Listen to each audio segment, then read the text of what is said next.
E seguimos aqui com o nosso estudo de evolução em dois mundos. Hoje teremos aborto criminoso. Reconhecendo-se que os crimes do aborto provocado criminosamente surgem em esmagadora maioria nas classes mais responsáveis da comunidade terrestre, como identificar o trabalho expiatório que lhes diz respeito, se passam quase totalmente despercebidas da justiça humana? Temos no plano terrestre cada povo com o seu código penal apropriado à evolução em que se encontra. Mas, considerando o universo em sua totalidade como reino divino, vamos encontrar o bem do Criador para todas as criaturas como lei básica, cujas transgressões deliberadas são corrigidas no próprio infrator, com o objetivo natural de conseguir-se em cada círculo de trabalho no campo cósmico o máximo de equilíbrio e com respeito máximo aos direitos alheios, dentro da mínima pena.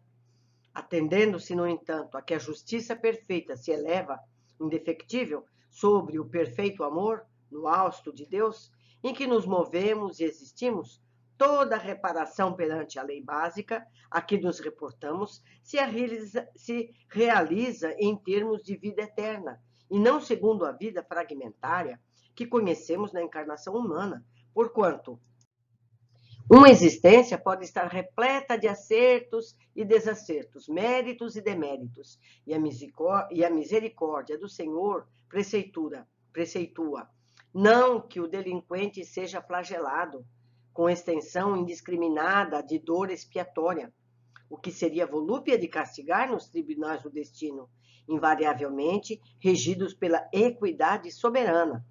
mas sim que o mal seja suprimido de suas vítimas com a possível redução do sofrimento.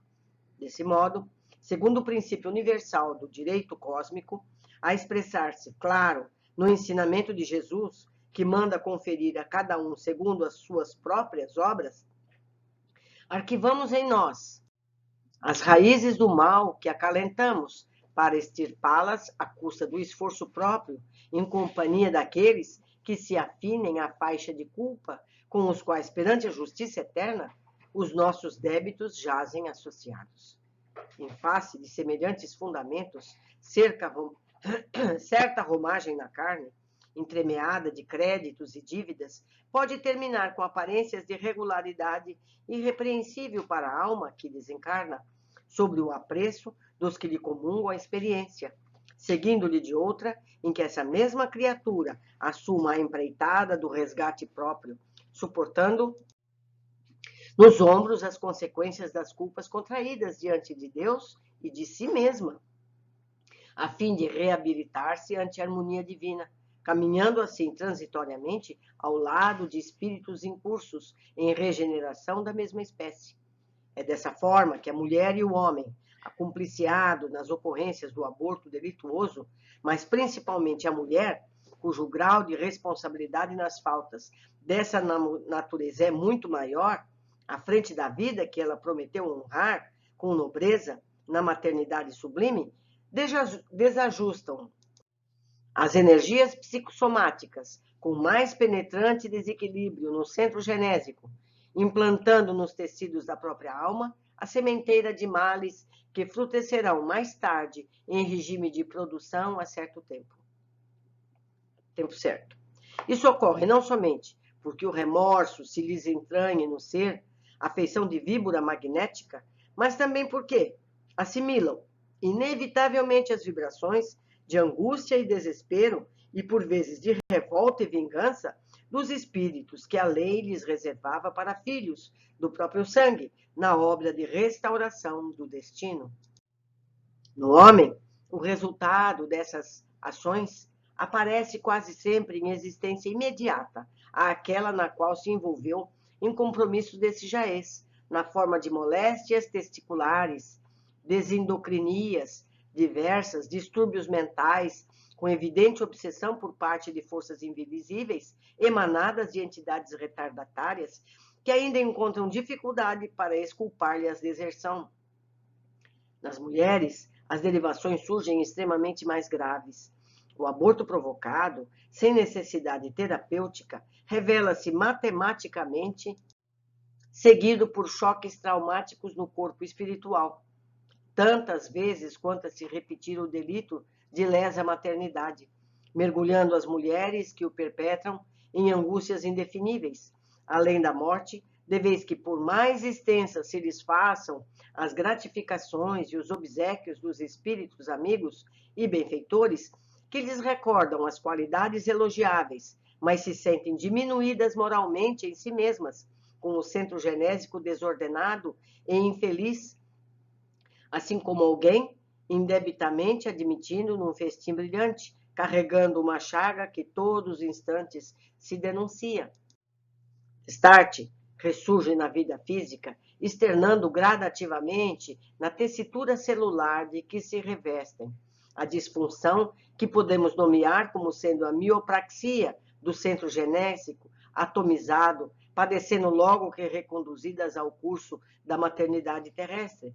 As toxemias da gestação, dilapidando o equilíbrio do centro referido, as células ciliadas, mucíparas e intercalares, não dispõem da força precisa na mucosa tubária para a condução do óvulo na trajetória endossalpingínea, nem para alimentá-lo no impulso da migração por deficiência hormonal do ovário, determinando não apenas os fenômenos da prenhez ectópica ou localização heterotópica do ovo, mas também certas síndromes hemorrágicas que suma importância decorrentes da nidação do ovo fora do endométrio ortotópico, ainda mesmo quando já esteja acomodado na concha uterina, trazendo habitualmente os embaraços da placentação baixa ou a placenta prévia hemorragípara,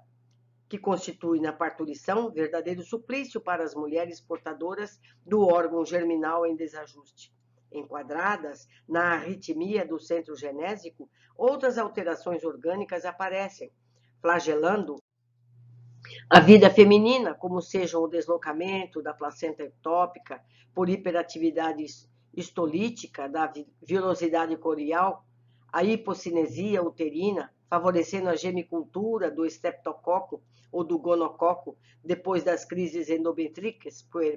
puerperais e salpingite tuberculosa, a degeneração cística do córeo, a salpigoforite, em que o edema e o exudato fibroso provocam a aderência das pregas da mucosa tubária, preparando o campo propício às grandes inflamações anexiais, em que o ovário e a trompa experimentam a formação de tumores purulentos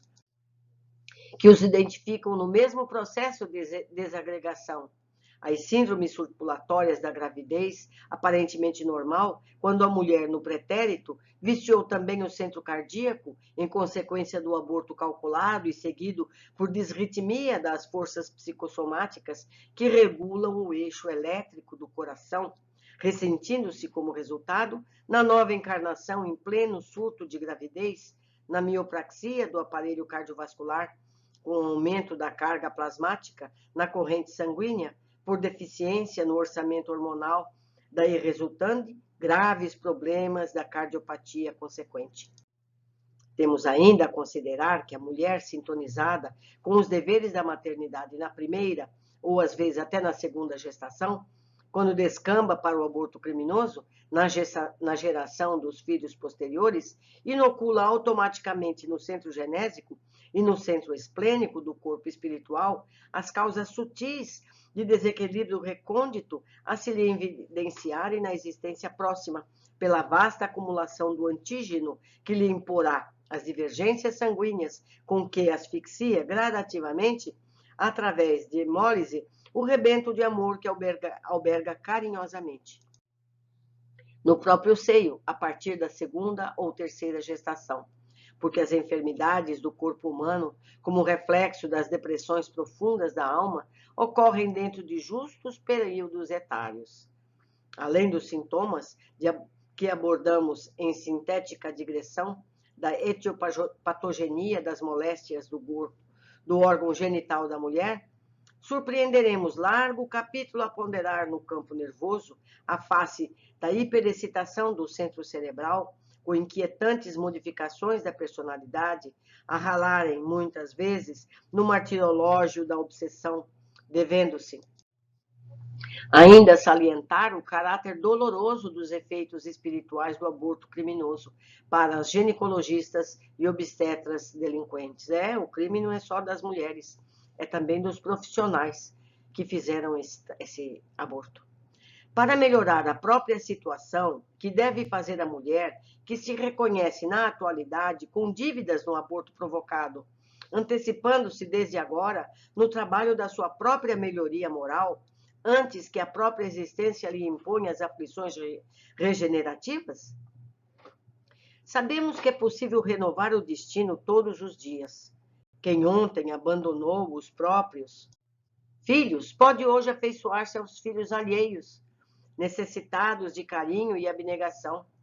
O próprio Evangelho do Senhor, na palavra do apóstolo Pedro, adverte-nos quanto à necessidade de cultivarmos ardente caridade uns para com os outros, porque a caridade cobre a multidão de nossos males. Isso está na Epístola de Pedro, capítulo 4, versículo 8. Nota do autor espiritual. Pedro Leopoldo, 8 de junho de 1958.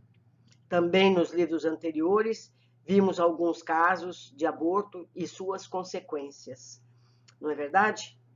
Meus amigos, mais uma vez ficamos por aqui. Eu agradeço a companhia de todos e espero para o próximo capítulo.